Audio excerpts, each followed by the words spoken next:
Hi, I'm Jeff Hall of Florida Television Production and a volunteer here at Homosassa Springs State Wildlife Park. For the next 96 minutes, I'll be taking you to over 140 Florida state parks. My goal is to give you a representative look at each of the parks so you can make plans on which ones you'd like to visit.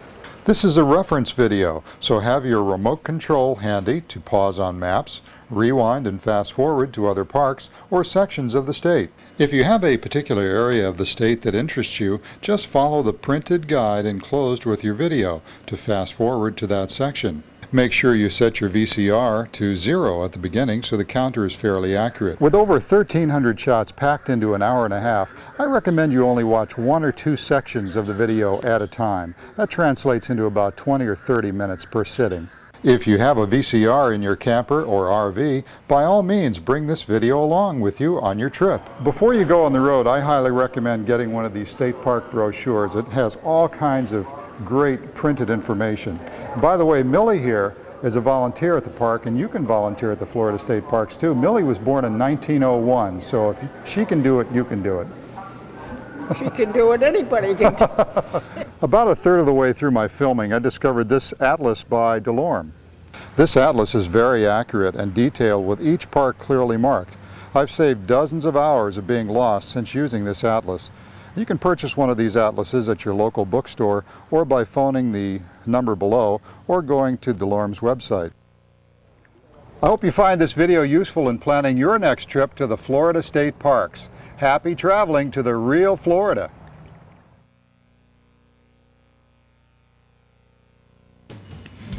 Florida is situated on the southeast corner of the United States. With over 8,000 miles of coastline and tens of thousands of miles of interior, it is a rich and diverse corner of the world worth saving. The State Parks of Florida strives to preserve for future generations what we call the real Florida. To make it easy for you, we've divided the state into 9 geographical areas, each containing a dozen to 15 parks. There's the northwest region of the Panhandle, bordered by Alabama. Just east is the Big Bend portion of the Panhandle. Just east of that is the north central area, followed by the northeast area of Florida and the Atlantic Ocean. We'll then travel through the central part of the state and midwestern part of Florida. We'll continue down through the southeast Florida area, then southwest Florida, and finally the southernmost parks of the Florida Keys. We began our adventure in the northwest with St. Joseph's Peninsula. This 2,516-acre park really had the feel of an island and is nearly surrounded by water. St. Joseph's Bay on the north is calm and looks great for boating and fishing. We even saw some scuba divers. Along the south side are the beautiful sugar white beaches for which the Panhandle is famous. It's rougher and more ocean-like on the south side. In the middle portion of the island we found glassy ponds teeming with bird life. Over 209 species have been recorded in the park. St. Joseph's Peninsula has wonderful campsites situated under cool, tall pines. This park also offers lovely condo-type cabins overlooking St. Joseph's Bay. Leaving St. Joseph's Peninsula, we headed back towards the mainland a few miles to the town of Port St. Joe and Constitution State Museum. For history buffs, this is a must-see. This museum commemorates the work of 86 territorial delegates who drafted Florida's first Constitution and submitted a formal application for admission to the Union. The town of Port St. Joe is charming and full of history. Since the 1800s, it's survived yellow fever epidemics as well as hurricanes. The beautiful day we were there, it was hard to imagine anything bad could ever happen in such a tranquil town. We journeyed a few miles directly north of Port St. Joe to Dead Lake State Recreation Area. This unique lake came about from the Apalachicola River creating sandbars which blocked the Chipola River. The high water in turn killed thousands of trees in the floodplain. We saw mainly cypress trees, but there's also longleaf pine, sweet bay, and magnolia. Animal life includes foxes, cotton rats, raccoons, possums, deer, rabbits, skunk, beaver, turtle, snakes, and of course alligators. This park is great for fishing, boating, camping, and picnicking. These folks looked like they were getting ready for a major barbecue. Leaving the quiet woods of Dead Lakes, we traveled west to Panama City and down to St. Andrews State Recreation Area on the Gulf. Waterfront camping makes this an attractive destination. This 1,260-acre park has the famous sugar white beaches that seem to go on forever. A large boat ramp makes this park a popular boating area. There are extensive fishing opportunities, including 2 fishing piers. Swimming is big in the warmer months. The warmest and clearest water seems to be near the jetty store, where you can rent some snorkeling gear. We even saw some surfers. Gator Lake is a popular stop for sightseeing and animal watching, and there are nature trails and picnic areas throughout the park. Traveling west and a bit inland, we came upon Eden State Gardens. The most pleasant surprise was finding a beautiful 19th century Gulf Coast home on the grounds.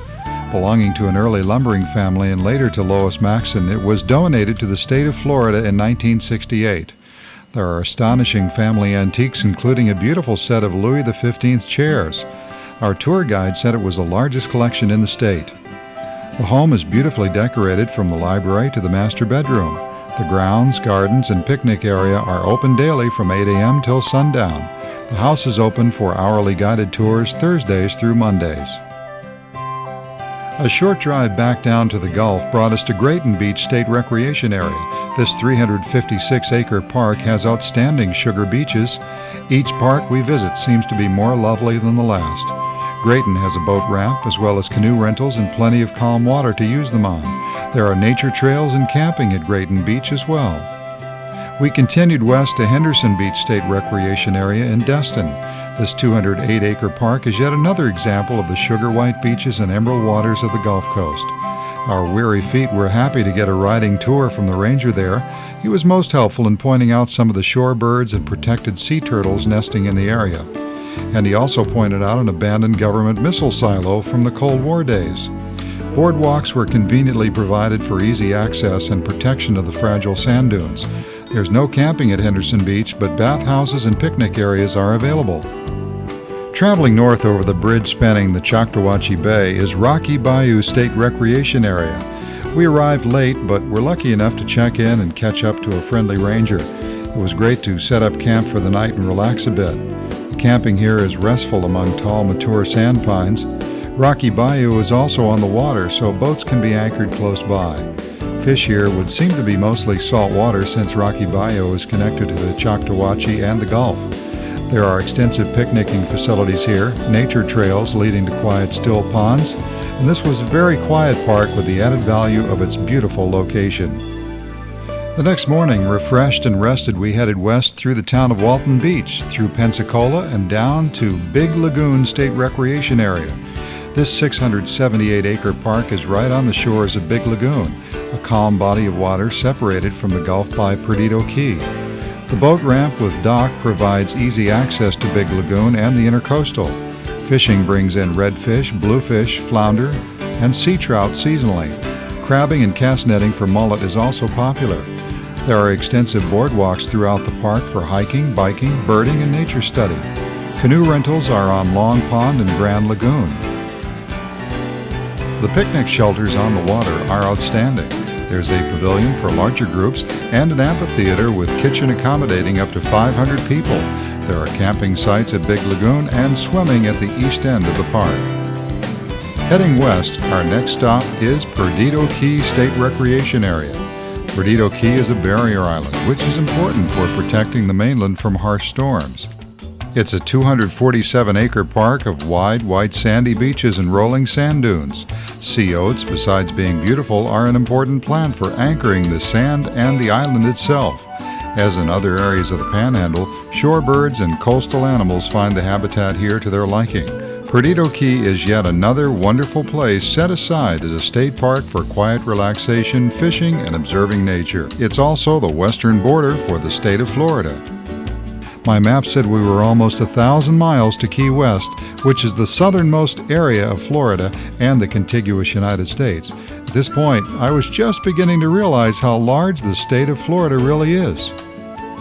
Heading northwest, we arrived at Blackwater River State Park. Rangers on the Gulf had told me the unique squeaky sand of this area was actually quartz washed down over the centuries from the Appalachian Mountains up north. My first impression of black water is that it resembles rivers in the state of Maine. Clear, cool, sandy bottoms surrounded by tall pine trees. Black water is considered one of the purest sand-bottom rivers in the world and is still in its natural undeveloped state for most of its length. Canoeing is a big pastime, as well as fishing, nature trails, camping, and picnicking. I discovered the same squeaky white sand as we had seen at the Gulf beaches, and over the millenniums, this sand will eventually work its way all the way to the Gulf some 30 miles away. Having turned north to Black Water, it was time to turn back east and complete our circular route of the Western Panhandle. It was astounding to be on the flat seashore of the Florida Gulf a few hours before and suddenly be in New England-type rolling hills later on. The long drive to Ponce de Leon State Park Recreation Area was a beautiful one. This 443-acre day park includes a beautiful picnicking area, nature trails, and lots of swimming. The main springs consist of 2 flows from limestone cavities. These flows generate over 14 million gallons of fresh, 68-degree water year-round. Swimming in this cool water may contribute to the youthful feeling after your swim. We left Ponce de Leon Springs cool and refreshed on this hot day in Florida. We headed further west for our final stop in this western area of the Panhandle. Falling Waters State Recreation Area derives its name from one of Florida's most notable geological features, a 67-foot waterfall. It had been a dry summer, so the water was not flowing as it should. However, just seeing the 100-foot deep, 20-foot wide cylindrical pit was awesome. We also followed other boardwalks around the many sinkholes that dot the park. Falling Waters offers camping, picnicking, and of course the walking tours through the park's unique plant and geological formations. And Falling Waters was our last stop on our tour of the state parks of the Western Panhandle of Florida.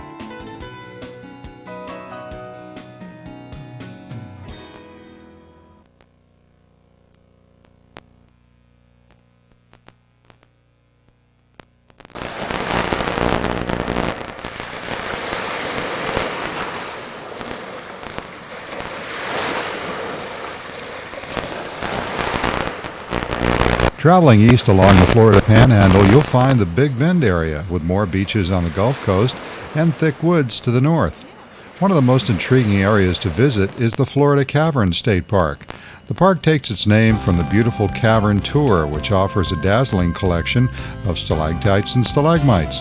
These fragile formations are composed of calcite, a mineral dissolved from limestone rock, when surface water containing natural acids percolates inside the cave and evaporates, leaving layers of calcite behind. The creations often take tens of thousands of years to produce, and even the slightest disturbance can destroy them. The endangered gray bat also dwells in these caves and spends the winter hibernating. The Florida Caverns is the only developed tour cave in the park. All the rest are open only by permit. The cavern's trails, lighting, and passages were built with the assistance of the CCC camp from 1938 to 1942. Although the cave is a focal point for this 1,300-acre park, there are also many other things to see, including wildlife, like this mother turtle laying eggs, to a host of wildflowers, plants, and a great variety of trees. The Chipola River flows underground through a portion of the park, only to rise out of the ground again downstream. Leaving Florida Caverns and traveling further east, you'll come to Three Rivers State Recreation Area. This park is named after the Chattahoochee and Flint Rivers merging into the Apalachicola River, hence Three Rivers. This 682-acre park also occupies 2 miles of shoreline on Lake Seminole at the Florida-Georgia border. Alligators are commonly seen along the lake, as well as snapping turtles. A leisurely walk along the nature trail is an ideal way to enjoy both wildlife and the natural features of the park. Camping is permitted in the lakeside or highland campgrounds, and fishing is popular in Lake Seminole, yielding bass, catfish, bluegill, perch, and bream. Traveling south is Torreya State Park, which rises more than 150 feet above the Apalachicola River. These bluffs have been shaped and divided by deep ravines over hundreds of years. Throughout the 1800s, the Apalachicola was an important river highway for over 200 steamboats. The Gregory House, built in 1849 by planter Jason Gregory, stood across the river. In 1939, the house was dismantled and moved to its present location by the CCC during their development of the park. The many hardwoods in and around the park provide the finest display of fall foliage in Florida. Traveling still further south to the Gulf is St. George Island State Park. Surrounded by the Gulf of Mexico and St. George Sound, 9 miles of pristine beaches and dunes provide the perfect setting for this 1,962-acre park. St. George Island was visited by pre-Columbian native people over 5,000 years ago. During the middle of the 1900s, the island's forests were turpentined and cattle grazed here as well. It was used for troop training in World War II, and acquisition of the land for a park took place in 1965. Even with the relatively arid conditions here, the park supports a wide range of birds, nesting turtles, and other wildlife. While visiting St. George Island, be sure to take a side trip to the John Gorey State Museum in the town of Apalachicola. Named after Dr. John Gorey, whose major claim to fame was treating yellow fever victims by cleverly inventing a machine that made ice. This ice greatly comforted the fever victims and also laid the groundwork for modern-day air conditioning. From St. George Island, we swing east along the Gulf Coast to Ochlockonee River State Park. The park is nestled in scenic pine flatwoods that provide a diversity of biological communities. We even saw a white squirrel, which are common to the park. The Ochlockonee River is great for boating and allows access to the bay and the Gulf.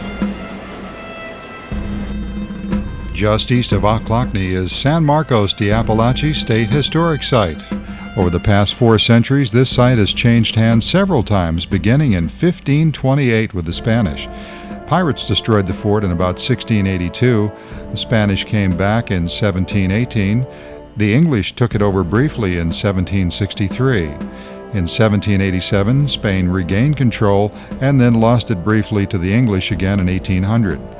Andrew Jackson invaded in 1818. In 1821, Florida became part of the United States and U.S. troops moved in. By 1939, a federal marine hospital was built from the fort stones and provided care for yellow fever victims. During the Civil War in 1861, Confederate forces took the fort and renamed it Fort Ward. Union troops to the north blockaded the St. Marks River until 1865. The Battle of Natural Bridge stopped the Union forces that intended to advance on the fort. Traveling north, one can visit the Natural Bridge Battle State Historic Site. The Battle of Natural Bridge preserved Tallahassee as the only Confederate capital east of the Mississippi River never to fall into Union hands. The 5-day battle concluded when a crew of old men, young boys, and recuperating wounded Confederates defeated a seasoned Union army. The area has since returned to its peaceful tranquility and offers a perfect spot for a picnic. From the battlefield, we swing west to Wakulla Springs State Park. Wakulla Springs is the world's largest and deepest freshwater springs and is surrounded by 3,000 acres of pristine forest. Guided boat tours are offered daily to provide a view of how unspoiled natural Florida may have been. This natural beauty is the main reason people have been attracted to Wakulla Springs for over 12,000 years. Historic Wakulla Springs Lodge, built in 1937, offers excellent accommodations and dining. The lodge also provides the perfect place for retreats, seminars, and conferences. Nearer Tallahassee is the entrance to St. Mark's Historic Railroad State Trail. From 1837 until 1984, it was the oldest railroad in Florida. The tracks are gone, but today bicyclists, skaters, hikers, joggers, and horseback riders enjoy the 16-mile trail. Just to the west of the trail is Lake Talquin River Bluff Picnic Site. Lake Talquin was formed by the damming of the Ochlockonee River in 1927. The lake now offers outstanding picnic sites, wonderful hiking trails, and great fishing opportunities. Just north of Tallahassee is Lake Jackson Mound State Archaeological Site. This area provides a complex of 6 earth temple mounds built by the Lake Talquin Indians about 1200 AD. Part of the village and plaza area are located within the state site. The largest mound is 278 feet by 312 feet at the base and about 36 feet high. Just east of the mounds, you can travel to the Alfred B. McClay State Gardens. In the rolling hills overlooking Lake Hall, Alfred McClay created a masterpiece of floral architecture. The property served as the family's winter retreat, and after Alfred's death in 1944, Mrs. Maclay carried on the garden development according to his plans. The gardens were donated to the state in 1953 by Mrs. Maclay. Blooming begins in December and continues into summer, with the peak season from January 1st to April 30th. The house is also open for viewing during this time. Heading out of Tallahassee southeast, you'll come to the town of Perry, and you'll find the Forest Capital State Museum located there. This museum celebrates the timber industry that built Florida. Adjacent to the museum is the Cracker Homestead interpretive site. The homestead is typical of those that once dotted the pine woods of North Florida at the turn of the century. Just south of Perry, take time to visit the raw beauty of Ecofina River State Park. This large 3,377-acre park is located on the Gulf of Mexico. Boating and fishing are the main attractions, with unimproved hiking available as well. And this concludes the tour of the Big Bend area. We move now east to north central Florida State Parks. The north central Florida State Parks are in the vicinity of Gainesville. This area is unique, with many freshwater springs surfacing in this part of Florida. Fanning Springs State Recreation Area west of Gainesville is one of those springs set aside as a state park. Located on the east bank of the Suwannee River, Fanning Springs releases over 49 million gallons of water per day. This 188-acre park offers great swimming, hiking, picnicking, volleyball, and playground. Boating and canoeing are available on the Spring Run and Suwannee River. Just a few miles south of Fanning Springs is Manatee Springs State Park. Water from this spring pours out at an amazing 116 million gallons per day. The Spring Run flows through a swamp of cypress, gum, ash, and maple. The water then flows into the Suwannee River on its way to the Gulf of Mexico, 23 miles away. Activities at the 2,075-acre park include camping, swimming, canoeing, picnicking, and fishing. There's also hiking and biking on the 8.5-mile North End Trail system. Traveling further south and west to the Gulf of Mexico, you'll come to the charming town of Cedar Key, home of the Cedar Key State Museum. Cedar Key was a thriving port city after the completion of the Cross-State Railroad in 1861. This railroad carried cotton, lumber, and turpentine to Fernandina on Florida's Atlantic coast. This museum depicts life in Cedar Key before, during, and after the Civil War. It also houses a wonderful shell collection assembled by St. Clair Whitman. And be sure to take the short nature walk to the water while you're in Cedar Key. A few miles outside Cedar Key, you'll drive through Cedar Key Scrub State Reserve. A quiet picnic area and trailhead are located on the highway. Because of its state reserve status, the Florida Game and Freshwater Fish Commission manages hunting activities September through November. Nearby is the Wakasasa Bay State Preserve, which is made up of 30,000 acres of salt marsh, wooded islands, and tidal creeks. Driving further east to the town of Dunellen is Rainbow Springs State Park. Rainbow Springs is Florida's third largest spring, producing a whopping 500 million gallons of exceptionally clean and clear 68 to 72 degree water daily. Historic sites date from the era of the early Native American, nearly 10,000 years ago. This magnificent freshwater spring system creates the beautiful Rainbow River, which has been designated a national landmark. The Rainbow River is only 5 miles long and then empties into the Withlacoochee on its journey to the Gulf of Mexico. There are also 2 man-made waterfalls in the park that were created in the 1930s. Camping is available downstream at the state park's camping area.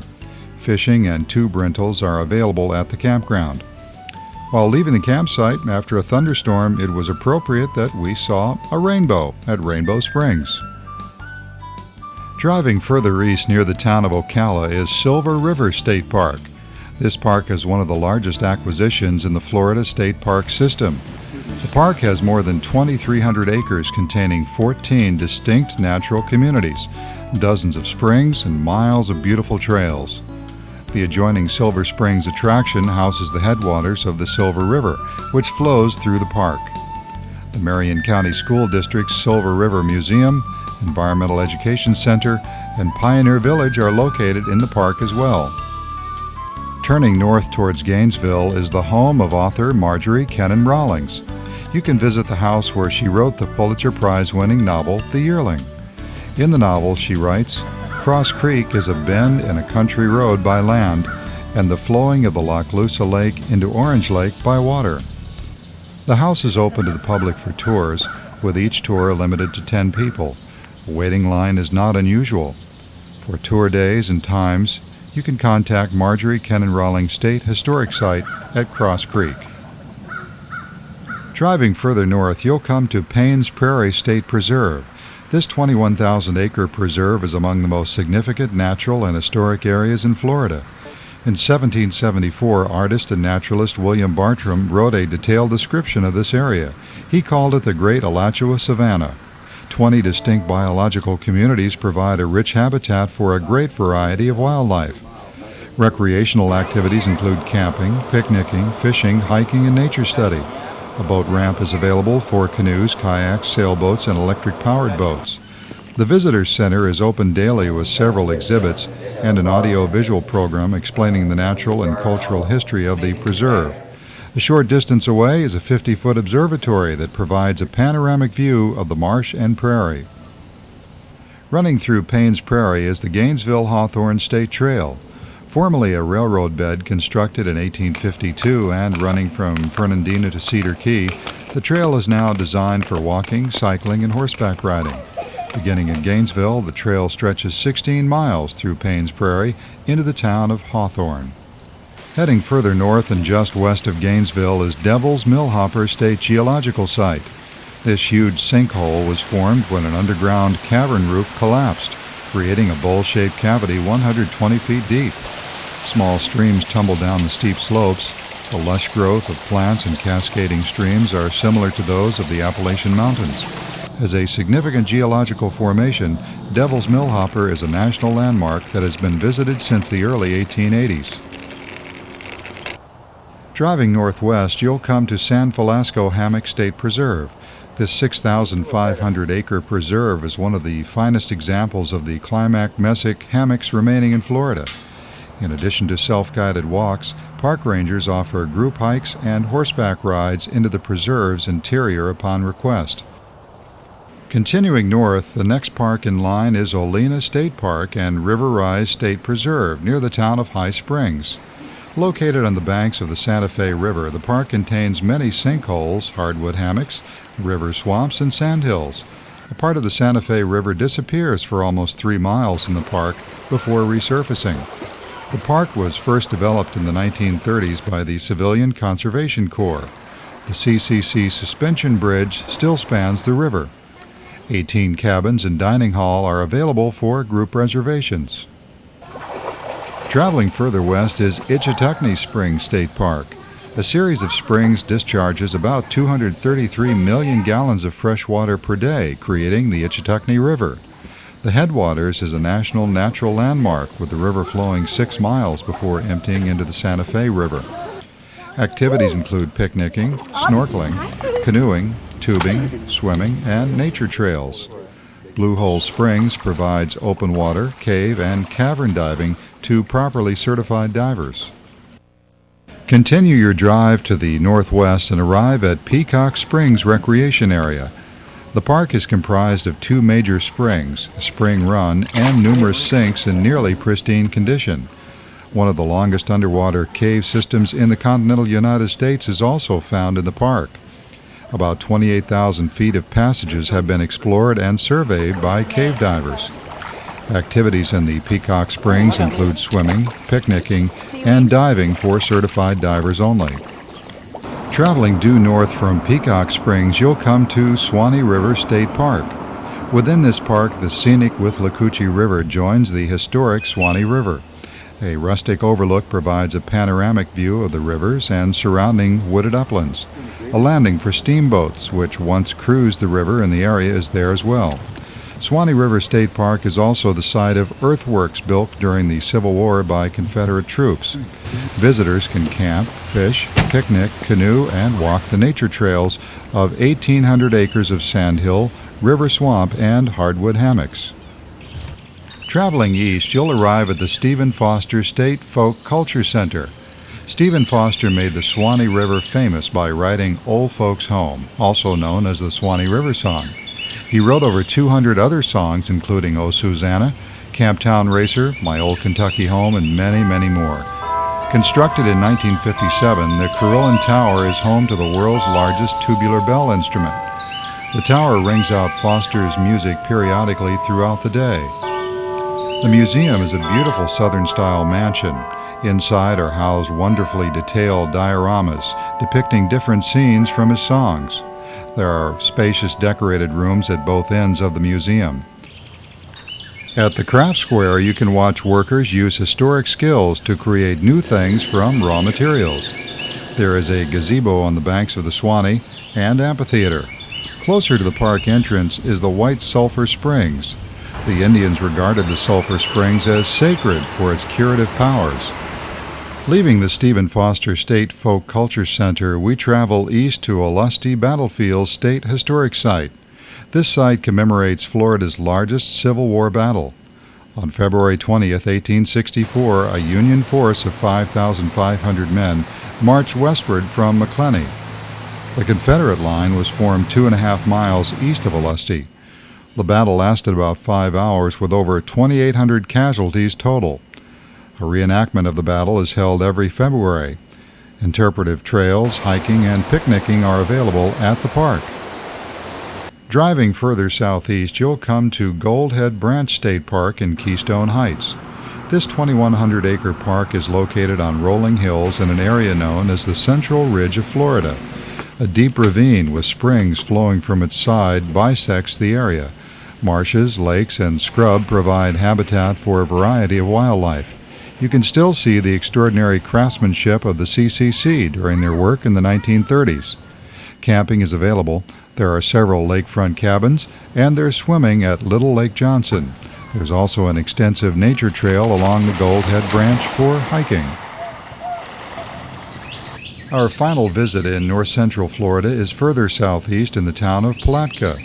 Ravine State Gardens is a steep ravine created by water flowing from beneath the sandy ridges that flank the west shore of the St. Johns River. In 1933, the WPA created a dramatic garden landscape in the ravine with azaleas and other exotic plants. Much of the landscaping still exists today. There's a spectacular formal garden and extensive hiking trails. The garden's peak blooming season is in late January to April. There's a paved road which winds around the ravine, offering motorists and bicyclists a view of the blooms. This concludes our tour of the north central Florida state parks.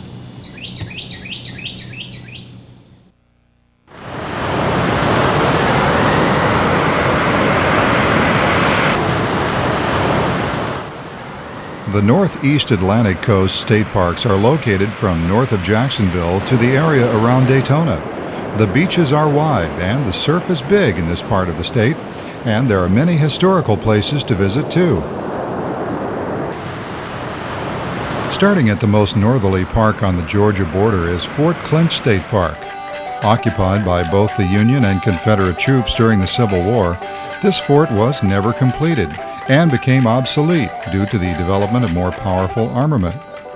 Today, you'll find many folks dressed in period costumes, storytelling, and entertaining. There are wonderful vistas from the fort's walls. This 1,100-acre park includes sand dunes, maritime hammock, and estuarine tidal marsh. Recreational activities include camping, swimming in the Atlantic, surf fishing, and fishing off the long Fort Clinch Pier. Not far from Fort Clinch, be sure and visit Fernandina Plaza State Historical Site. Located on the Amelia River, Indians camped here as early as 2000 BC. A Spanish settlement was established by 1675. In the 1700s, this area served as a buffer zone between Spanish and English. In the early 1800s, Spain completed Fort San Carlos. The fort's parade grounds were located here and named Plaza San Carlos. Leaving Fernandina and heading south down A1A, we arrive at Amelia Island. At the southern end is Amelia Island State Recreation Area. This area is made up of 200 acres of undeveloped sea island recreational opportunities. Beaches, salt marshes, and coastal maritime forests provide a glimpse of the original Florida. Seahorse Stables offers guided horseback rides along the beach and through surrounding woods. You can also enjoy fishing, hiking, sunning, and birdwatching. Leaving Amelia Island and continuing further south, we come to Big Talbot Island State Park. This island offers rich and diverse habitats. The scenic shoreline offers great viewing and photo opportunities, but no swimming. Canoeing and kayaking routes along the shore and through the salt marshes are popular. Black Rock Trail leads to another portion of the island shore. The trail is a nice walk with a pretty view at the end. Driving further south, we come to Little Talbot Island State Park. This is the main park for this area, where camping is available. There's 5.7 miles of wide sandy beaches, picnic areas with grills, nature trails, modern bathhouses, and boardwalks for simple beach access, undisturbed salt marshes and vegetated sand dunes, and some great bird watching. The campground is located on the opposite side of the road and borders the salt marsh. It's calm and quiet here with great fishing opportunities. To the west of Little Talbot is Yellow Bluff State Historic Site. Yellow Bluff Fort was a Confederate earthworks during the Civil War, designed by Robert E. Lee as one of a series of forts to defend the St. Johns River. Today, surrounded by a quiet neighborhood, some of the cannons still stand. From Yellow Bluff, we drive back to the coast and arrive at Fort George Road. This road leads back north and briefly goes through a few homes where we saw these peacocks on the sides of the road. Soon after is Rollins Bird and Plant Sanctuary. You'll next come to a newly acquired abandoned resort circa 1928. And finally to the Fort George Island State Cultural Site, which is basically a pleasant walking trail to what I was told was the probable site of the fort. At the end of the island is Kingsley's Plantation, which you'll want to visit. This is managed by the National Park Service. Driving off Fort George Island and south is the St. Johns River, which you'll have to cross to go any further. I recommend taking the Mayport Ferry across the river. It's fun, scenic, and relatively inexpensive. Plus, it's faster than going back west to the nearest bridge. Once across the St. Johns River, drive south and you'll arrive at the north and south beaches of Gowanna River State Park. This 2,400-acre park consists of 7 distinct habitats.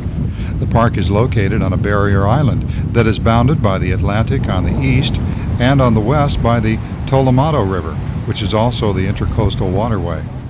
In between is the Gowanna River, where fishing is popular at the dam. A 10-horsepower limit on boat motors is enforced on this river. Studies show signs of human habitations some 5,000 years ago. It's also believed that Ponce de Leon first landed here, and explorations may have taken place on what is now the park. Heading south from Gowanna River State Park, you'll come to the historic town of St. Augustine. Just outside of town is Anastasia State Recreation Area.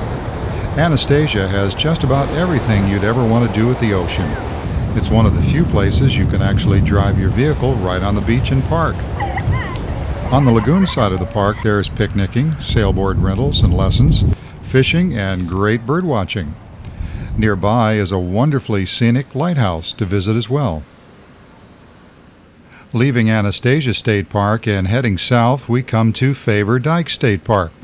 Quiet, peaceful, relaxing, and unhurried are the words used to describe this park. Favor Dike State Park contains 1,449 acres along Pellissier Creek, which is an aquatic preserve. The creek, pine flatwoods, and mesic hammock are home to a great variety of wildlife. There are campsites and electric hookups, and a youth camp area as well. A boat ramp and canoe rentals are also available. Fishing, picnicking, and nature walks make this park a great place to spend some quiet time. Leaving Favor Dike State Park and continuing south down the coast, we come to Washington Oak State Gardens. This 400-acre park is situated on the Atlantic Ocean and the Matanzas River. This area has drawn people for thousands of years, from Native Americans to British colonists and American planters. The gardens were designed in the 1930s and 40s for a private home, and they feature roses, citrus, camellias, azaleas, and other ornamentals along shady paths. On the boulder-strewn beach, ocean waves have washed away the sand, leaving coquina rock exposed. Plentiful bird life, picnicking, fishing, nature trails along the river, and the interpretive center are just some of the things to enjoy at this park. While leaving the park, we were lucky enough to spot this baby and mother bobcat. Leaving Washington Oaks and driving south, you'll come to Gamble Rogers Memorial State Recreation Area at Flagler Beach. Bordered by the Atlantic Ocean and the Intercoastal Waterway, this 144-acre park offers coastal camping, picnicking, and swimming, fishing, and nature study. The low tides is an ideal time to observe shorebirds feeding in tidal pools. The summer months bring sea turtles to lay their eggs. Leaving Gamble Rogers and heading a little inland, we arrive at Bulow Plantation Ruins State Historic Site. Once the site of a prosperous plantation of sugarcane, cotton, rice, and indigo, all that remains of Bulow Plantation are the ruins of a sugar mill, several wells, a spring house, and scattered foundation stones of the plantation's house and slave cabins. The plantation was destroyed in 1836 during the Second Seminole Indian War. A scenic walking trail leads visitors to the ruins of the sugar mill, where an interpretive center tells of the plantation's history. Picnicking, canoeing, and fishing are available as well. Just south of Bulow Plantation is Bulow Creek State Park. Reigning over this park is the huge Fairchild live oak. For more than 800 years, this tree has withstood Seminole Indian Wars, developers, fires, and countless owners. Because of the interest and dedication of local citizens, these trees and the water cisterns of the two plantations once located here have become a monument to the vitality of the land and its people. Adjacent to the Fairchild Oak is a nature trail which provides an excellent opportunity to experience the plant and animal life of this magnificent hammock. Driving back east and to the Atlantic coast, the next park we visit is North Peninsula State Recreation Area. Wide beaches and few people are what you'll find at this state recreation area.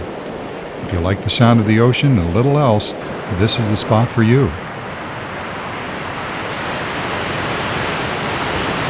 Leaving North Peninsula and continuing south towards Daytona, you'll cross over the Intercoastal and head back north to Tomoka State Park. Located near the confluence of the Tomoka and Halifax rivers, Shady Oaks offers scenic picnicking and camping. A nature trail, boat ramp, fishing, and canoe rentals are available. Swimming is not permitted in the rivers within the park.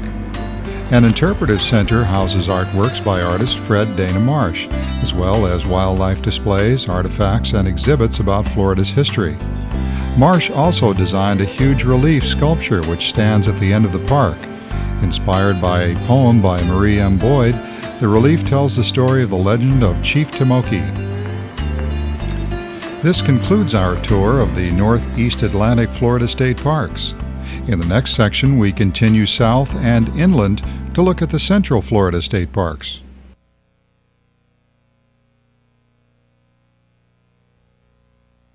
We now visit the central part of Florida State Parks.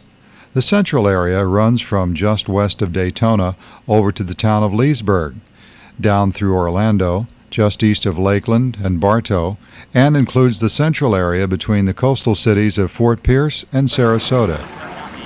In Central Florida, you'll find cool springs bubbling to the surface, lakes lapping the shores of wooded beaches, and lots of wildlife living as they have for hundreds of years. We begin in the north with De Leon Springs State Recreation Area. The highlight of this park is the second magnitude spring that delivers 19 million gallons of water per day. Swimming, fishing, and canoe rentals are available. Folks have been visiting this spring for centuries. A 6,000-year-old canoe, one of the oldest ever found in North America, was discovered here. Be sure to take a walk to gaze at Old Baldy, a 400 to 500-year-old cypress tree. For breakfast, try the famous Old Spanish Sugar Mill restaurant in the park. Each table has its own griddle where you can cook your own pancakes from grain milled right here. Leaving De Leon State Recreation Area and traveling south, we come to Huntoon Island State Park. Since this is an island, it's only accessible by private boat or ferry. Once parked, we took the free ferry ride over to the island. There's a museum where you can learn about the park's natural history. A short walk will bring you to an 80-foot observatory. It's a hefty walk up the steps, but the view from the top is magnificent. You can really see how this 1,650-acre park is laid out, bordered by the St. Johns and Huntoon Dead Rivers. Huntoon Island also has camping sites, and they have 6 rustic cabins available by reservation. It's a great spot for a picnic, and the ferry ride over and back is very enjoyable. Leaving Huntoon Island, we travel southeast to Blue Spring State Park. The Head Spring and Spring Run are popular swimming, snorkeling, and scuba diving sites. If divers go deep enough, they'll eventually reach a huge boulder that the spring flows around. The Springs flows down and out into the St. Johns River. There's a spacious boardwalk along the Springs and Spring Run to take an enjoyable, leisurely walk. You'll see lots of fish and birds along this area. Since the Springs are about 72 degrees year-round, manatees come up into the Springs in the winter to keep warm. Blue Springs has camping and family vacation cabins available by reservation. Boating and fishing are also very popular along the river.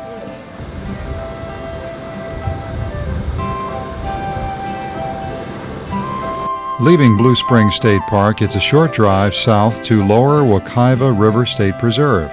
This huge 17,000-acre preserve borders 6 miles of the St. John River. Only primitive backpack camping by reservation is allowed here. Canoeing, nature trails, and horse trails are also available. Nearby at Rock Springs Run State Reserve, you'll see bear crossing warnings and high fences to protect wildlife from the highway. Rock Springs Reserve runs 12 miles along the springs. Primitive youth camping, hiking, and horseback riding are available. Canoes can be launched from campsites on Rock Springs Run and the Wekiva River. The drive-in, we saw many species of bird life right from the road. Continuing our drive just a few miles south is Wekiwa Springs State Park. Wekiwa is a Crete Indian word meaning spring of water. It's not to be confused with Wekiva, which we visited earlier, and translates from the Crete word meaning flowing water. Wekiwa Springs pumps out an amazing 42 million gallons of water daily. A meandering 13-mile walk from the low, wet river swamp up to the high, dry, sandy ridges takes visitors through 8 distinct plant communities, each supporting its own unique association of plants and animals. This 7,800-acre park provides family camping with facilities. Leaving Wekiwa Springs, we swing northwest to the town of Leesburg. Just north of town is Lake Griffin State Recreation Area.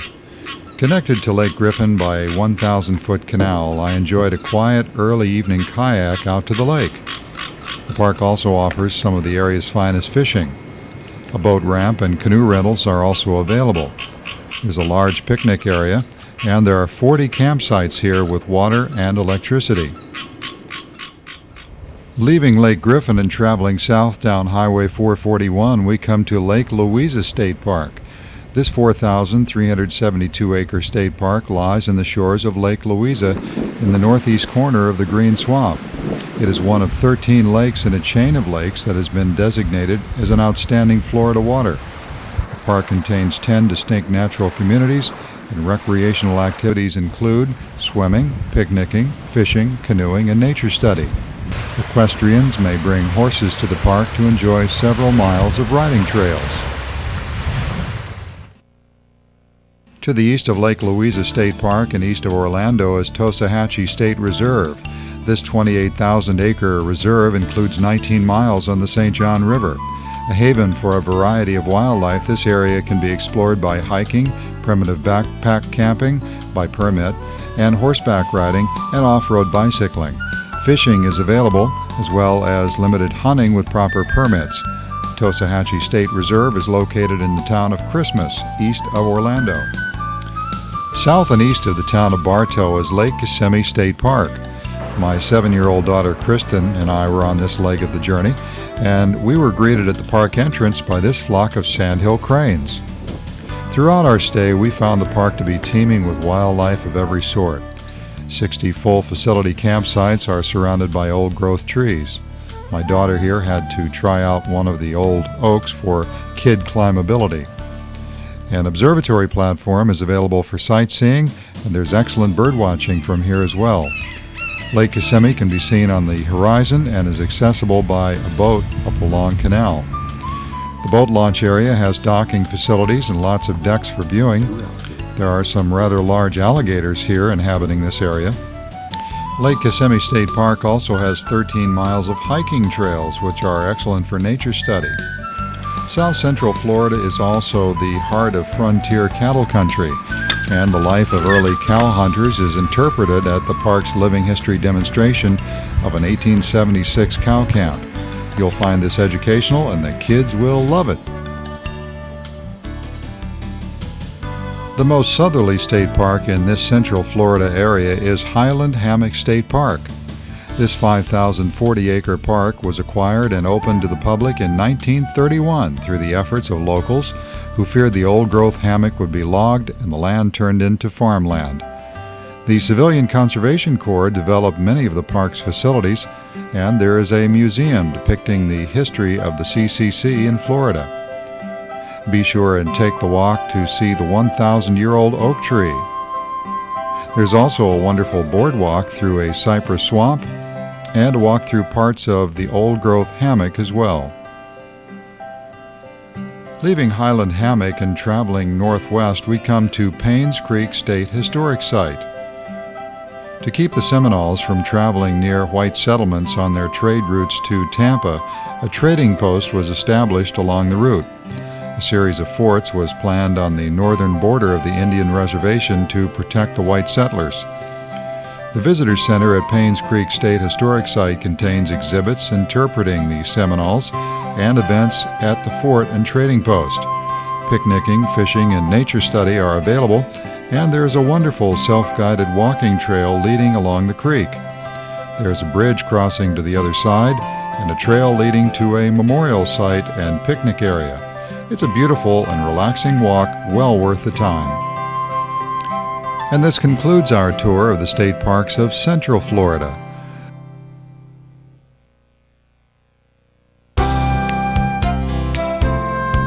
We continue our tour of Florida's state parks in the western area around the city of Tampa.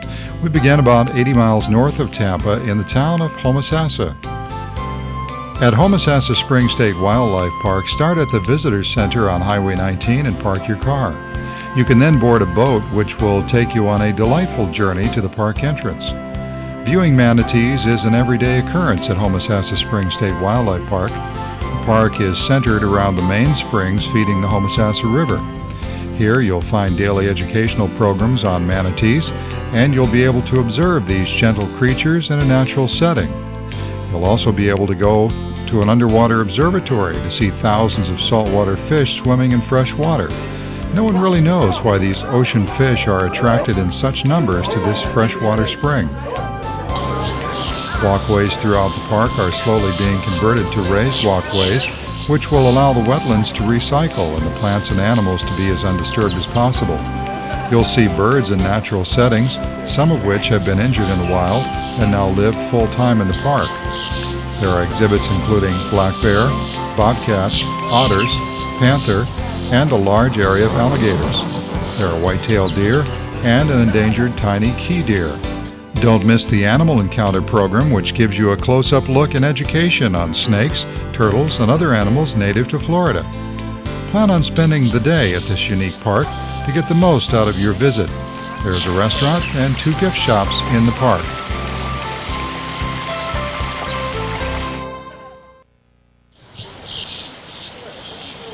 Just a short drive away from Homosassa State Park is the Yulee Sugar Mill Ruins State Historic Site.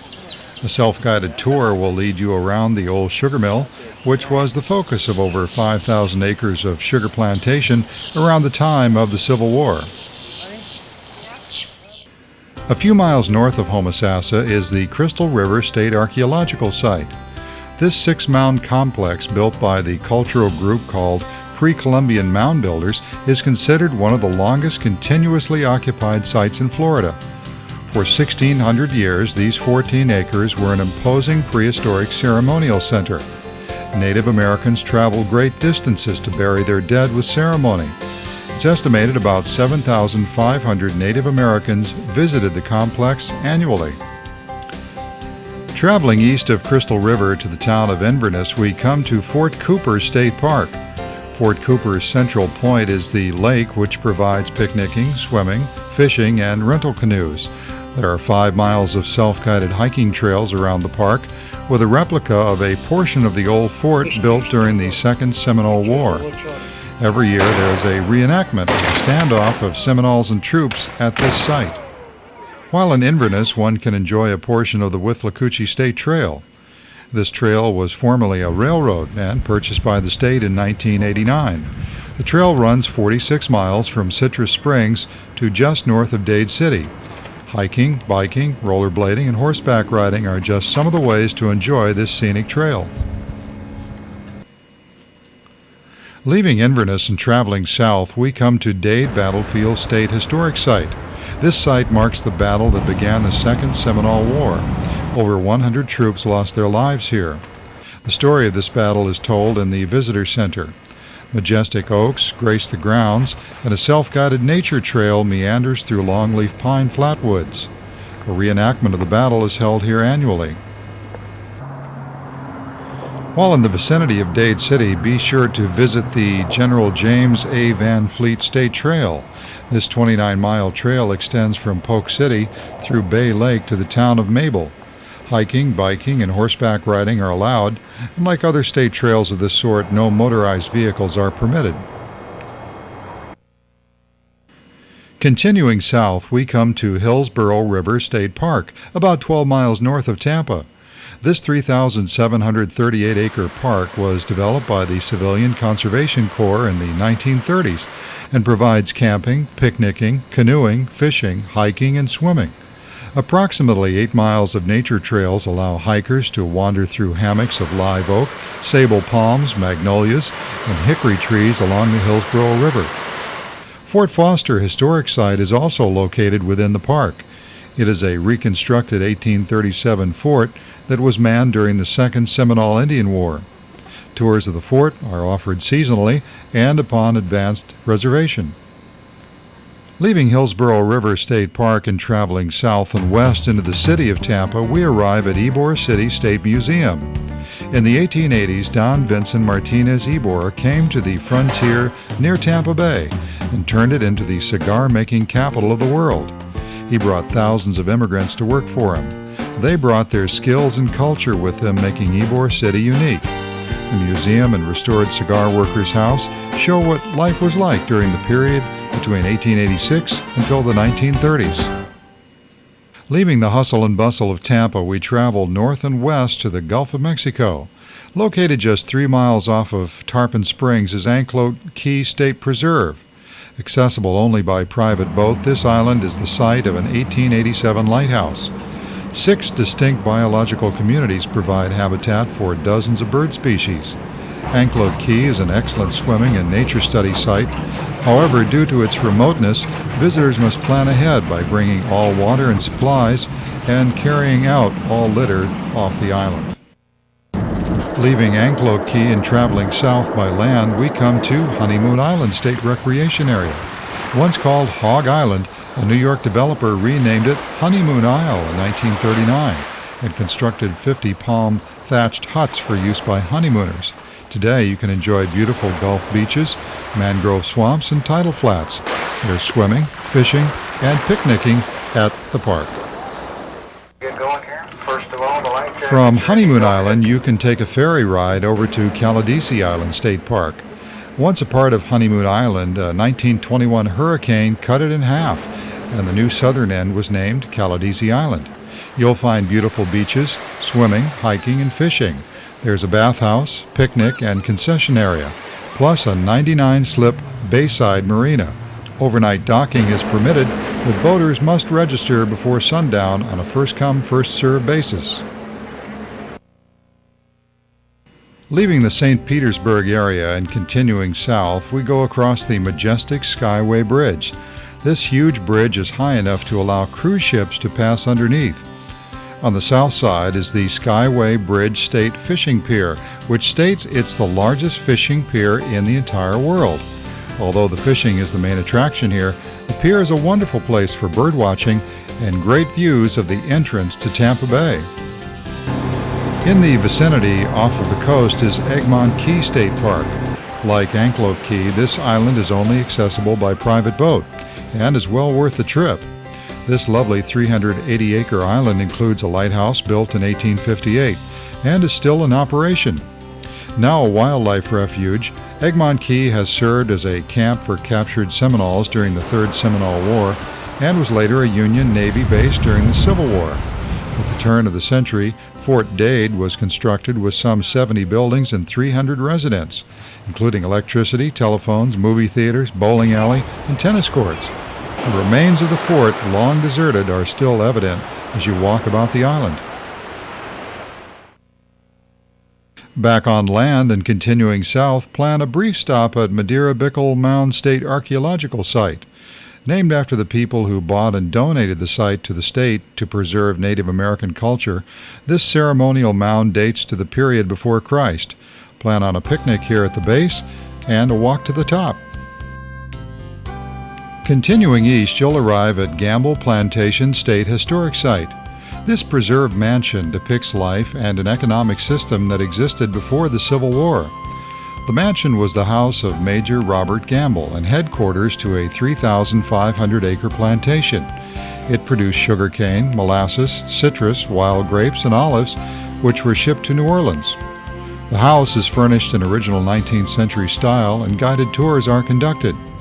In 1825, the mansion was purchased by the United Daughters of the Confederacy and designated the Judah P. Benjamin Confederate Memorial. According to historical sources, Benjamin, who was the Confederate Secretary of State, took refuge and hid in the mansion until friends could arrange his escape to England. Today, relax and stroll among the huge oaks and imagine how life must have been in 1844. Leaving Gamble Plantation and heading east, you'll come to Lake Manatee State Recreation Area. This 556-acre area extends along 3 miles of the south shore of Lake Manatee. The park is mostly pine flatwoods and sand pine scrub. Camping, picnicking, and boating are available, but motors are limited to 20 horsepower. North of Manatee Lake is Little Manatee River State Recreation Area.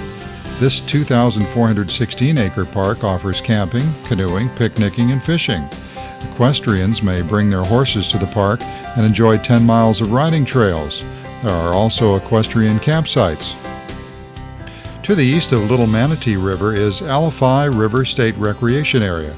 This unique 6,000-acre area is a wonderful example of reclaimed land formerly used for phosphate mining. There is a nice picnic area, playground, and lake fishing is available. Alafai is a great place to spend some quiet time. And this concludes our tour of the Western State Parks. Let's head to the Southwest Parks. We have just 3 areas of Florida remaining on our video tour. The state parks of the Florida Keys, which are a group of islands off the southern tip of the state. The state parks of Southeast Florida, ranging from Melbourne Beach to Miami. And finally, the state parks of Southwest Florida from Sarasota to just south of Naples. We begin our tour of the Southwest Parks at Myakka River State Park. Originally developed by the Civilian Conservation Corps, this 28,000-plus acre park has many distinct biological communities and a large wildlife population. The park is named after the Myakka River, which flows through it. The main park drive reveals oak palm hammocks, grassy marshes, sloughs, and Upper Myakka Lake. Adventurous hikers will discover expanses of dry prairie, pine flatwoods, and numerous ponds. Rabbits, deer, alligators, and many species of birds are commonly seen. Camping, backpacking, rustic log cabins, fishing, canoeing, bicycling, horse trails, picnicking, and nature study are available. Myakka Outpost offers food and merchandise, plus bicycle and canoe rentals. And Myakka Wildlife Tours offers rides on the world's largest airboat. Leaving Myakka and heading southwest, we come to Oscar Scherer State Park. This 1,384-acre park is comprised of pine flatwoods, scrubby flatwoods, a blackwater stream called South Creek, and 2 freshwater lakes. The park is noted for its population of Florida scrub jays, which are a threatened species. The scrubby flatwoods also support other species in decline, including gopher tortoises, gopher frogs, and indigo snakes. Bald eagles, bobcats, rabbits, river otters, and alligators can also be seen at times in different areas of the park. Oscar Scherer has camping, fishing, canoeing, freshwater lake swimming, hiking, bicycling, and nature study. Canoe rentals are available. Heading further south along the Gulf Coast, we come to Don Pedro Island State Recreation Area. Accessible only by boat, this recreation area is located on a barrier island in Charlotte County. Picnicking, fishing, shelling, swimming, and nature study are available. Docks are provided on the Bayside Channel. Continuing south by land, we cross over the Boca Grande Causeway and arrive at Gasparilla Island State Recreation Area. The historic Boca Grande Lighthouse, built in 1890, is located here. Legend has it that Gasparilla Island was named for the infamous pirate Jose Gaspar, who settled on the island in the 1700s. He used the island as a hiding place before the government carried out a campaign to rid the area of his presence. The park offers swimming, fishing, and nature study. Shelling is particularly good in the winter months. Off the south coast of Gasparilla and accessible only by private boat or passenger ferry service is Cayo Costa State Park. We took the Tropic Star, a quaint little ferry service out of Pine Island. It's a leisurely ride with the captain telling you some points of interest on the way. Cayo Costa is yet another barrier island protecting Charlotte Harbor. After arriving, one can take a free shuttle ride to the island's beaches. The natural features of the island are stunning, with miles of beaches, acres of pine forest, oak palm hammocks, mangrove swamps, and a spectacular display of bird life. Recreational activities include picnicking, fishing, boating, primitive camping, and primitive rental cabins. Like Gasparilla, Cayo Costa is an excellent shelling island in winter. Continuing south by land and south of Fort Myers is the Koreshan State Historic Site. The remains of an unusual pioneer settlement are preserved on the banks of the Estero River. In 1894, a religious visionary named Cyrus Reed Teed brought his followers from Chicago to Estero and constructed a, quote, New Jerusalem. Teed hoped it would become a city of 10 million practicing his religion. Upon his death in 1908, membership declined until the 4 remaining members deeded the property to the state in 1961. It's a beautiful setting, and you'll find a tour of the old remaining buildings very interesting. Guided tours are available. There are campsites at Koreshan and a boat ramp, plus canoe rentals. A short drive south of Koreshan State Park is Lover's Key Carl E. Johnson State Recreation Area. This 700-plus acre area is made up of 4 islands: Lover's Key, Inner Key, Long Key, and Black Island. It features 2.5 miles of beautiful white sand beaches on the Gulf of Mexico, plus canals and tidal lagoons fringed with mangroves. For convenient access to the Gulf beaches, trams transport visitors from 2 nearby parking areas. Picnic tables, bicycle racks, a beach pavilion, outdoor showers, and environmentally friendly restrooms are available. Fishing, a boat ramp, shelling, swimming, and hiking are all things to do at Lover's Key. Continuing down the Gulf Coast to North Naples, we arrive at Delnor-Wiggins Pass State Recreation Area. Occupying the north end of a barrier island, Wiggins Pass is a natural outlet for the Cocohatchee River. Vegetation is varied, with the main feature being the mangrove forest. Delnor-Wiggins provides a wonderful habitat for animal life, including many types of shore and wading birds. Endangered loggerhead sea turtles come ashore on summer nights to lay eggs. In winter, endangered manatees frequent the warmer waters. Swimming and relaxing on the beach are the favored pastimes here. There is a system of connecting trails and boardwalks with plenty of picnic tables, grills, bicycle racks, bathhouses, and outdoor showers. And there is a boat ramp on the riverside. Don't miss a trip up the observation deck, which provides a view of the Gulf and the mangrove forest below. Leaving Delnor Wiggins and heading south down Highway 41, we next come to Collier's Seminole State Park. This 6,400-acre plus park features a wealth of vegetation and wildlife that is typical of the Everglades. Entering the park, you'll notice a huge walking dredge, which was used in the 1920s to construct the Tamiami Trail. Continuing ahead, you'll come to a monument to Baron Collier, who donated the land to the state park system in 1947. There's also a monument and blockhouse built by the CCC in 1939 as a memorial to the battles fought here during the Seminole Wars. Collier Seminole State Park offers extensive camping sites and a boat ramp allowing access to the 10,000 Islands area and the Gulf of Mexico. Leaving Collier Seminole, we continue down Highway 41 and arrive at a portion of the Fakahatchee Strand State Preserve. This preserve is located within the Big Cypress Swamp of southwest Florida. It's a huge area measuring approximately 5 by 20 miles. If you don't have much time to spend, I suggest a walk on the Big Bend Boardwalk, which takes you past some huge cypress trees to an outlook with ample wildlife. Our visit to the Fakahatchee completes our tour of the southwest parks of Florida. We now head to the Atlantic Ocean side of Florida to see the southeast state parks. The southeast state parks are some of the best-known parks in the world. When one thinks of Florida, this is the part of the state that is most famous. Ocean beaches with big waves and warmer temperatures year-round. We begin near Melbourne Beach at Sebastian Inlet State Recreation Area. Sebastian Inlet is really like 3 parks in one. The ocean side is one of the premier saltwater fishing locations on Florida's east coast. 2 jetties and the ocean beach areas keep anglers returning. This is also a great place to birdwatch, although the whole park we found to be great for birding. The ocean side also attracts surfers who try their skills in the larger waves of the Atlantic. Sunbathing and swimming are of course popular, and scuba diving is allowed for certified divers. Besides the ocean beach area, you can also swim in the calmer waters of the Indian River Inlet. This area of the park is much shallower, depending on the tide, and calmer than the ocean side. To get to the south side of Sebastian Inlet, you have to travel over the bridge. We passed the Camper Registration and Fishing Museum, and then the first thing we noticed was a large flock of rather tame wood storks. These prehistoric-looking birds are relatively rare in Florida, but as you can see at Sebastian at this time of year, they were prolific. Continuing along this side of the park are where the campsites are located. All the sites are near the inlet and most overlook the water. Short and long-term boat slip rentals are here, plus canoe, kayak, and rowboat rentals too. Leaving Sebastian Inlet, don't miss a side trip to the McClarty Treasure Museum. This museum offers a fascinating look at the 1715 Spanish treasure fleet that sank off the coast.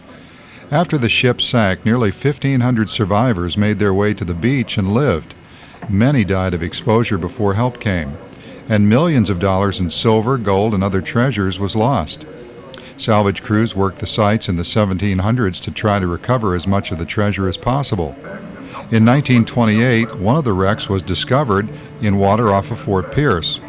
In the early 1940s, Spanish colonial artifacts were discovered on the shore, and a second site in the 1950s. In the mid-1960s, silver, gold, pearls, rare Chinese porcelain, and many other artifacts were discovered.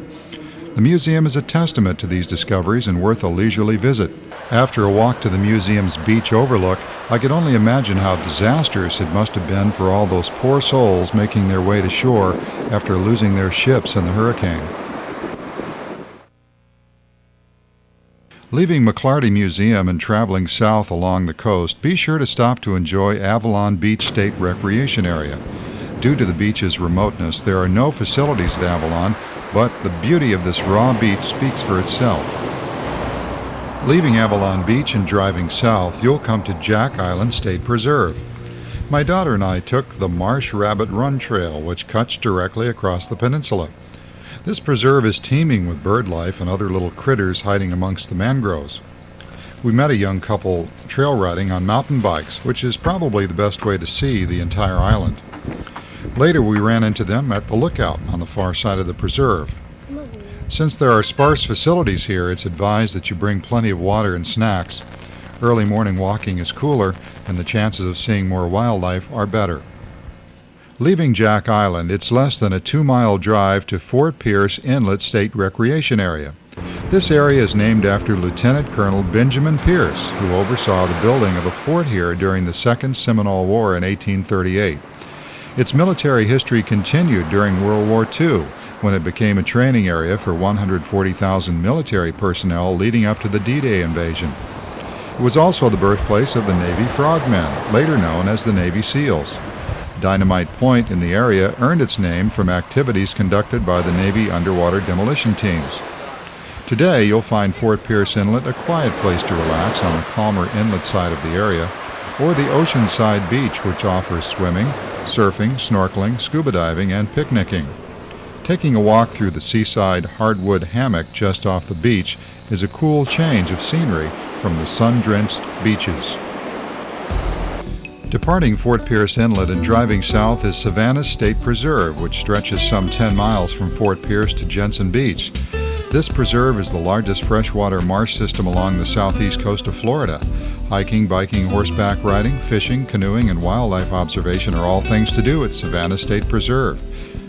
Continuing to drive south, we came to Cove Road on the left, which dead ends at a small parking area on the Intercoastal Waterway. We unloaded our trusty kayak, and Kristen and I paddled the short distance over to St. Lucie Inlet State Preserve. This boat's only preserve is a spectacular example of an undisturbed Atlantic barrier island.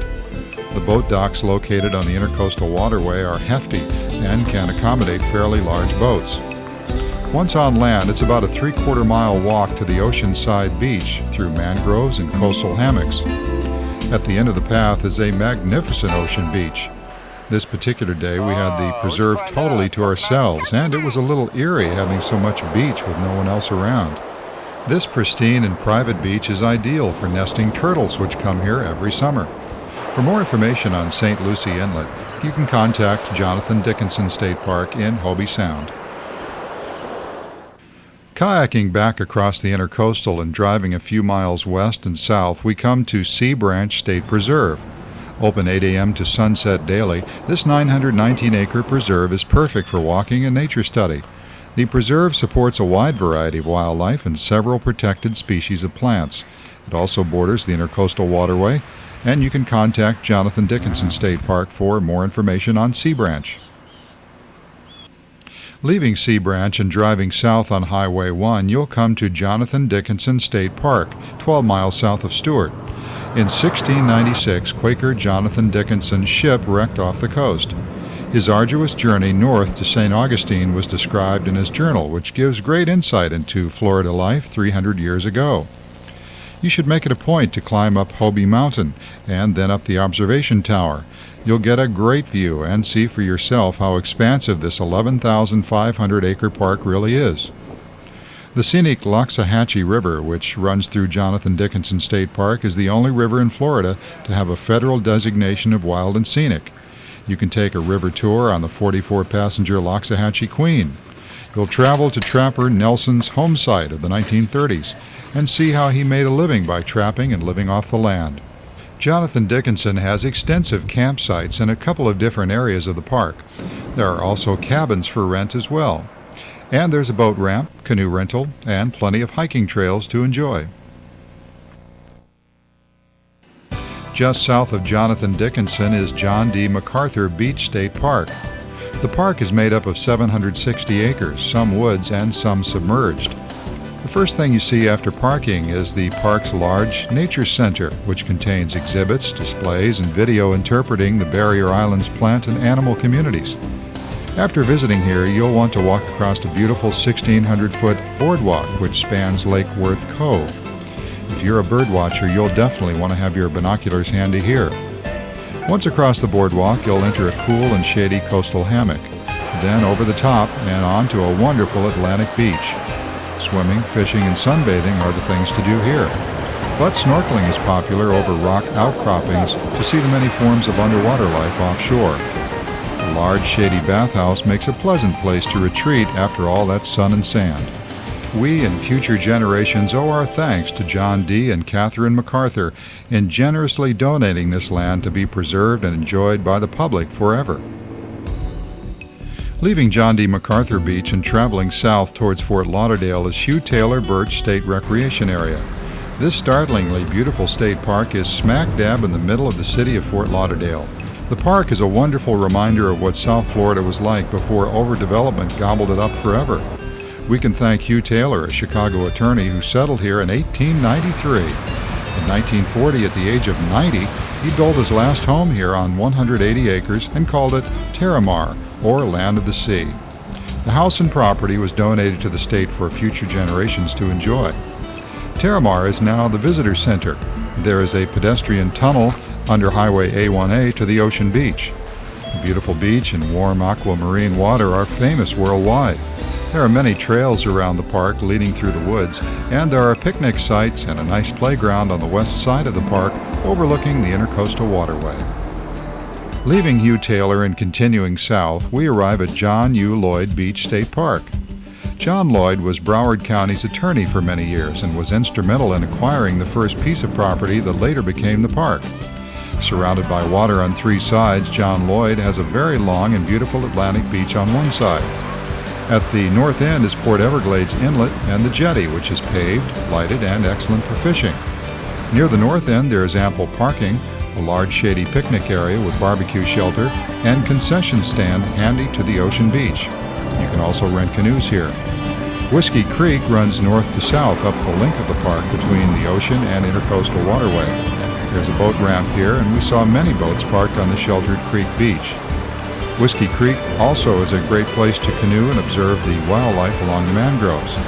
There's an education center nearby, plus gift shop and rentals. John Lloyd Park is another wonderful piece of nature set aside in a very developed part of Florida. Departing John Lloyd Park and driving further south, we leave Fort Lauderdale and arrive in North Miami at Oleta River State Recreation Area. Located on the banks of the Oleta River and the Intercoastal Waterway, this area provides excellent recreation opportunities.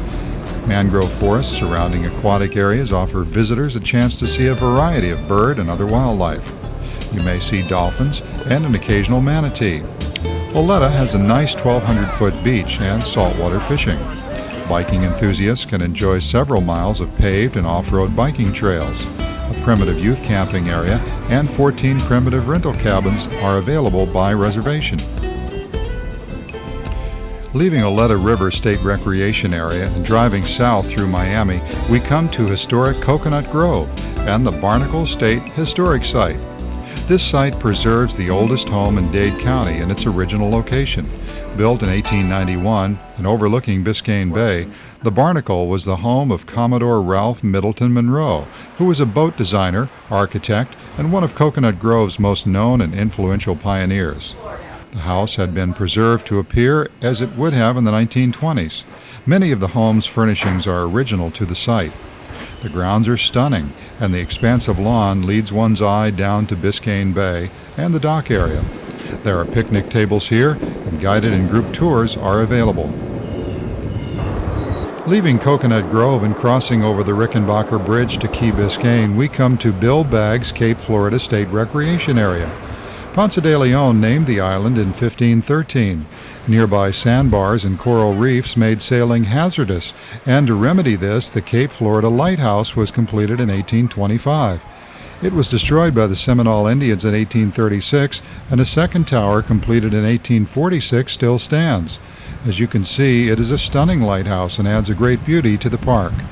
Recreational activities include swimming and snorkeling along the 1¼ miles of sandy beach. Fishing is available from platforms along the bay. There are 18 shady pavilions for picnicking and great dining at the Lighthouse Cafe. The park's concession offers a variety of rentals from bicycles, hydrobikes, rollerblades, kayaks, beach chairs, and umbrellas.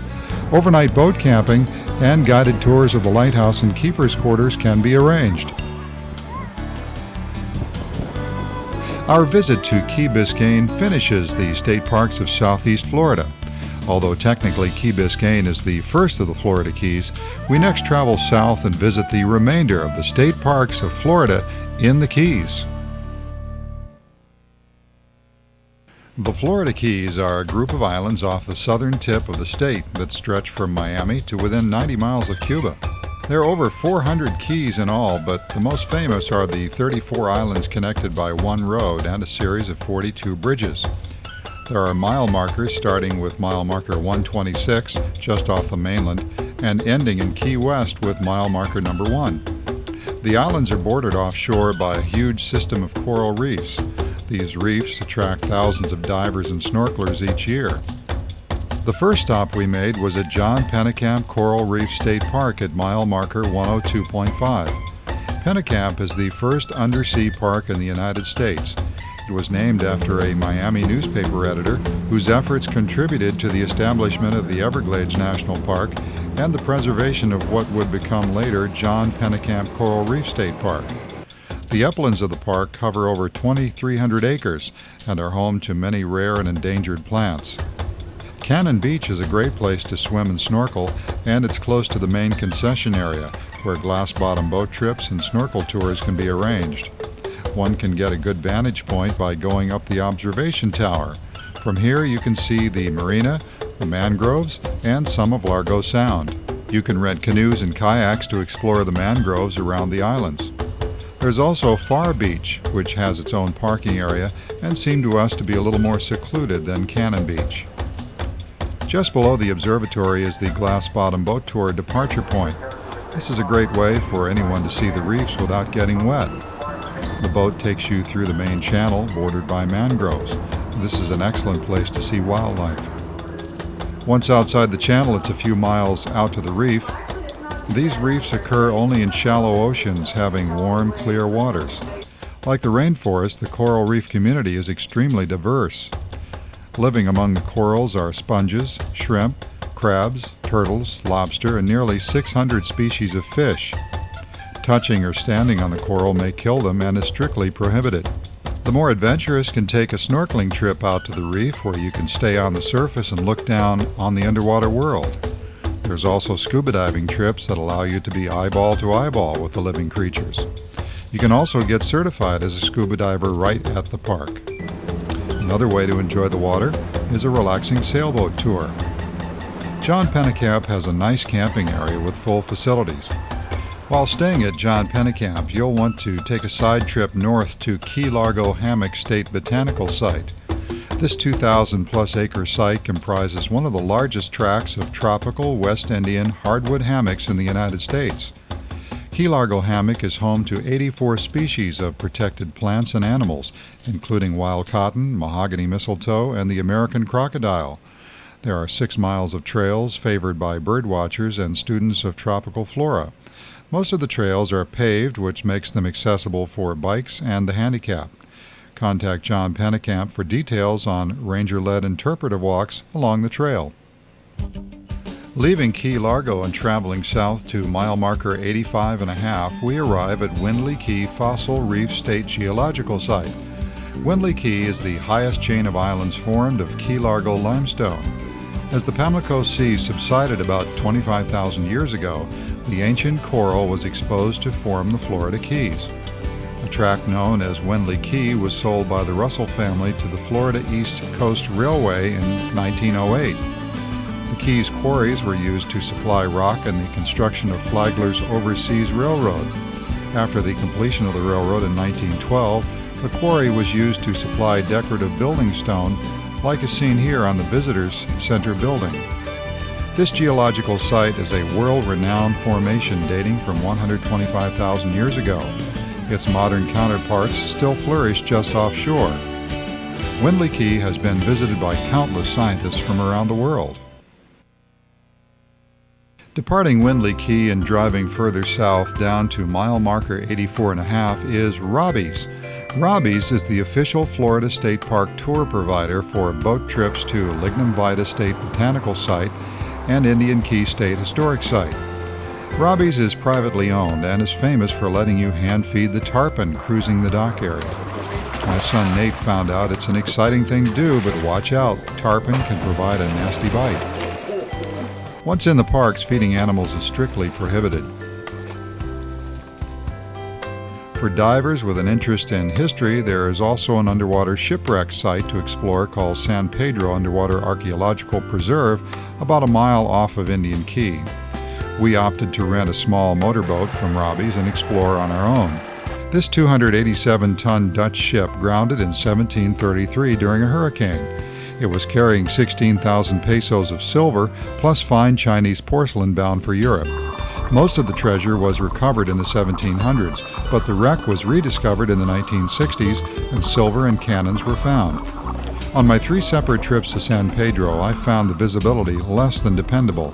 Although the wreck can be seen with snorkel gear and 18 feet of water, I recommend dive gear for a leisurely exploration. On a good day, you'll see ballast stones, 7 replica cannons, an anchor, plus a good amount of undersea life in amongst the rocks. Be sure and tie up to one of the moorings to preserve the site. In a small boat, you'll feel like you're in the middle of the ocean, 1¼ miles offshore, so be prepared. After our trip to San Pedro shipwreck, we headed back to Indian Key State Historic Site. The history of this island dates back many thousands of years to the Indians who inhabited these islands prior to the Spanish arriving. In the 1700s, the shipping route past this area was well established, and the island proved an important, lucrative location for a shipwreck salvage operation established by Jacob Hausman in 1831. Hausman lobbied the Legislative Council into establishing Dade County and naming Indian Key as the county seat. In 1838, a man by the name of Dr. Henry Perrine moved to the island intent on doing research and cultivating useful tropical plants.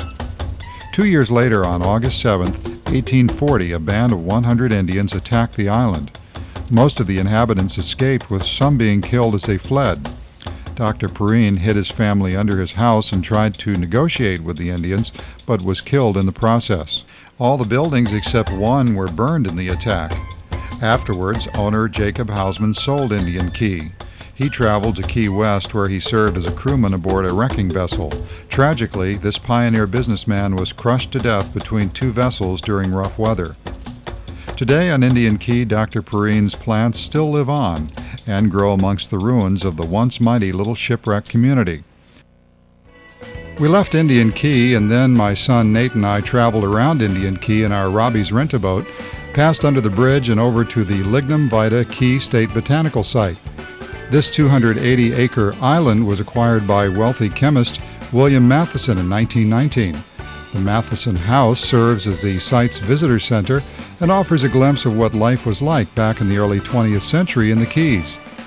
The virgin tropical forest that thrives here was on most of the islands previous to man's development of the Keys.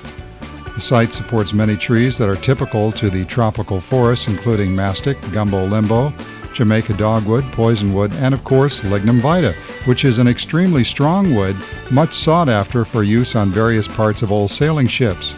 The ranger there said it was also a very easy wood to work with. This particular specimen could be as old as 7,000 years. Leaving Lignum Vitae and arriving back on land, we continue our drive south to Long Key State Park. This 965-acre park has great camping sites right on the water. You'll see a wonderful assortment of birds feeding just a few feet from your camp. Fishing is popular in the shallows. The kids will love swimming and looking at marine life. Snorkeling is very good offshore. There's a nice hiking trail at Long Key called the Golden Orb Trail, which takes about 40 minutes and leads you through several different plant communities. And there's also a walk across the lagoon. You'll want to walk quietly here so as not to scare away the birds. There's an observatory here as well, which gets you just a bit above the trees but not quite high enough to see the water surrounding you. There's also an excellent canoeing trail at Long Key, which takes about an hour.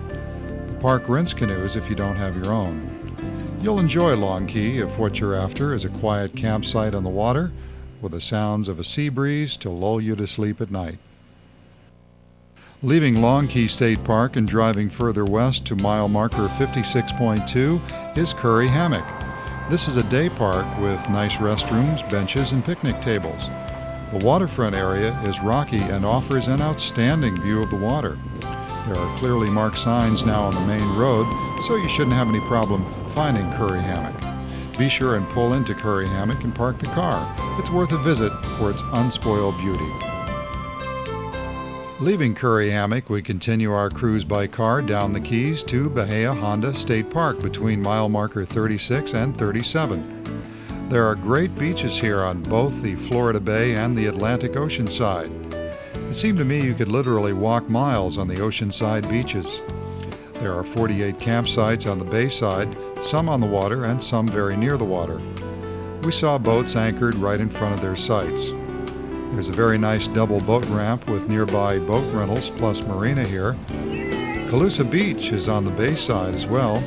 It's a beautiful sheltered beach overlooking the old railroad bridge, and the kids will love it. There's a nice picnic area here too, and a shady trail that goes up to the old railroad bridge. You'll definitely want to make a walk out to the bridge for the outstanding view. You can not only see down into the water, you'll also swear you could see 100 miles in every direction. Any time is a great time to visit the bridge, but sunset is real special. The beach on the ocean side is shallow and great for relaxing. There's good snorkeling around this area too, but be careful of strong currents around the bridge. Leaving the bridge area and driving through the underpass, you'll find 6 cabins which can be rented. These have air conditioning and nice porches overlooking the man-made inlet. There's no swimming allowed here, but fishing is popular, and you can dock your boat in front of your unit. Bahia Honda is a big park and well worth the wait to get a reservation to stay here. From Bahia Honda, you'll want to take a trip to Key West, which, as we've said, is mile marker number 1 and the southernmost town in the contiguous United States. Key West has a wonderful history and plenty to do. One of those things to do is visit Fort Zachary State Historic Site. This fort is one of many forts built in the 1800s along the coast to prevent hostile invasion. Fort Zachary is a 3-story trapezoidal structure built over 21 years. The fort was captured prior to the Civil War and stayed in Union hands throughout the war. Some of the armaments here have been unearthed and preserved, but many cannons still lie buried in the walls. While visiting Fort Zachary, you'll want to bring a picnic lunch and your swimsuit and maybe some snorkel gear. There are plenty of tropical fish to see, and the water in Key West is always warm. Well, this wraps up the parks of the Florida Keys, and we've reached the end of the line for the Florida State Parks. It's taken me over 2 years to finish this video, and I hope you find it a useful tool to plan your trips in the future. You have a lot of adventures ahead of you. Happy travels to the Florida State Parks.